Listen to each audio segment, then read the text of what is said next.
अजय जी, कल जो घटना हुई थी जादवपुर में, उसको लेके काफ़ी सुर्खियों में इस समय खबरें हैं। आप लोग भी कल मिलने गए थे, आज ब्राह्मण महासभा के लोग मिलने पहुंचे हैं और बताया है कि जो वहाँ कथावाचक गए थे उन्होंने अपने नाम बदल के गए थे, जो आक्रोश इसी वजह से देखने को मिला। क्या मामला है पूरा?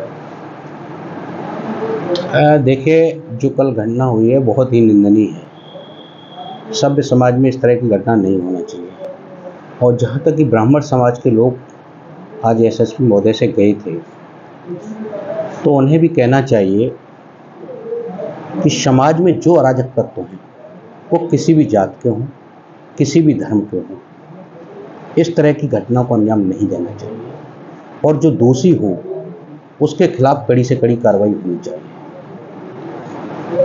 उनका ये कहना है कि हम लोग की भावनाओं को ठेस पहुंची, अपना नाम छुपा करके उन्होंने कथा करनी शुरू की। देखिए, उनका कहना क्या है, लेकिन सच्चाई है कि जब चुनाव आते हैं तब एक तरफ कहा जाता है कि हिंदू एक हो जाओ, हम सब हिंदू हैं, एक साथ मिलके वोट करो, कटोगे तो बटोगे तो कटोगे, इस तरह का नारा देते हैं।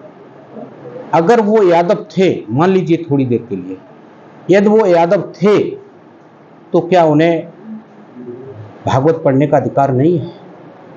उन्हें अधिकार है और ये संविधान है। ये संविधान सबको अधिकार देता है, सभी को, चाहे यादव हो, चाहे पाल हो, चाहे कुशवाहा हो, चाहे शाक्त हो, चाहे राजपूत हो, जो भी समाज के लोग हैं, संविधान सबको अधिकार देता है। और दूसरी बात, इसके अलावा भी संविधान के बाद भी ये व्यास जो लोग थे, ये बहुत दूर के नहीं थे, अछल्ला के थे। और अछल्ला और दादरपुर में मुश्किल से 10-12 किलोमीटर का अंतर होगा। तो ऐसा कोई नहीं कि हम यहाँ की घटना, हम यहाँ से बाबरपुर के लोगों को या जसवंत नगर के लोगों को हम ये न समझ पाए कि ये कौन जाते हैं। ये सच्चाई, इनको सारा कुछ पता था। ये जालौन में ये गुरु हैं, वहाँ ये महिला भी गई थी और ये भी थी, वहीं एक कार्यक्रम फिक्स हुआ था। लेकिन अब महिला चूक ये प्रशासन का दबाव हो गया, इसलिए महिला अपने बयान बदल रही। सच्चाई ये है, इसका मास्टरमाइंड एक नारद बाबा जी है और एक डीलर साहब है। नारद बाबा जी गांजे का काम करते हैं, बड़े स्तर से गांजा बेचते हैं और ये जेल भी जा चुके हैं। वहाँ से ये सारी रणनीति बनी है। ये जब गांजा पी के मस्त हो गए, फिर उन्होंने इसको एक नई धार देना शुरू किया कि इनको जात पूछो। जात तो सभी को पता थी कि ये यादव हैं, चेहरे से नहीं लगता है, पता थी सबको। और उसके बाद लड़कों को, कुछ अराजक तत्व के टाइप के लड़कों को उकसाया गया, फिर उनके साथ मारपीट की गई, चोटी काटी गई, मुंडन कराया गया। यहाँ तक कि उन कथा कहने वाले लोग हैं, उनने तो ये तक कहा कि जो महिला हैं उनसे टॉयलेट करा के उनके ऊपर शुद्धि के लिए छिड़का गया। ये बड़ा शर्मनाक है, हर समाज के लिए शर्मनाक है। और मैं ब्राह्मण महासभा के लोगों से ये निवेदन कर रहा हूँ और अपील भी कर रहा हूँ, सच्चाई ये है कि समाजों में कहीं जहर न घोलें।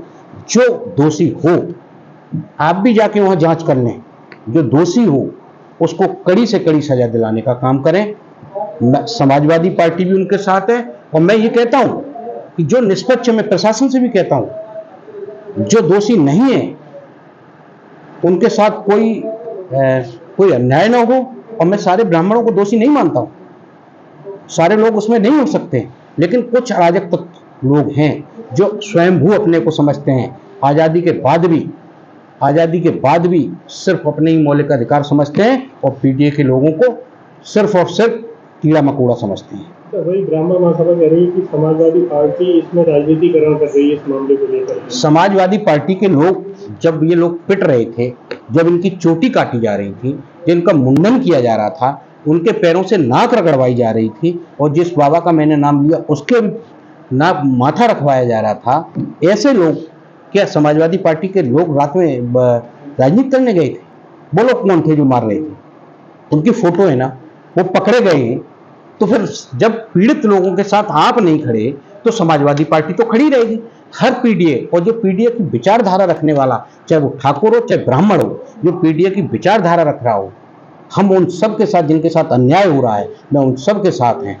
और ये पीडीए के लोगों के साथ आप अन्याय स्वयंभू बन जाओगे, ये समाजवादी पार्टी कभी कभी ऐसे लोगों का साथ नहीं देगी। और समाजवादी पार्टी अगर ये अन्याय इनके साथ हुआ और प्रशासन ने इनके साथ कार्रवाई नहीं की तो समाजवादी पार्टी हमारे राष्ट्रीय नेता आदरणीय अखिलेश यादव जी के आह्वान पर जो आदेश मिलेगा हम लोग करने के लिए तैयार हैं। ब्राह्मण महासभा के प्रदेश अध्यक्ष कह रहे हैं कि आप पीडीए की बात करके ब्राह्मण वर्ग को नाराज कर रहे हैं, आगे चुनाव में इसका असर देखने को मिलेगा।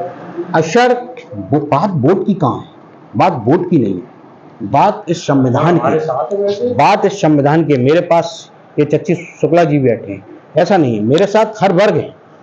हम ये बात इस संविधान की है, मुझे वोट से ज्यादा उस संविधान की भी रक्षा करना है, उस संविधान के उस दबे कुचले लोगों की भी रक्षा करनी है, पीडीए के लोगों की भी रक्षा करनी है, जो सदियों से दबे कुचले चले आए उनकी रक्षा हमें भी करनी है। इटावा पुलिस ने जिस तरह तत्परता दिखाती है इस मामले में जो आरोपियों की गिरफ्तारी की है, आप उनकी कार्रवाई से खुश हैं?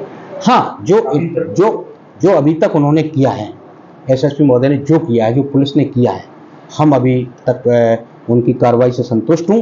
और जो शेष बचे लोग हैं उनके खिलाफ भी कार्रवाई की जाए।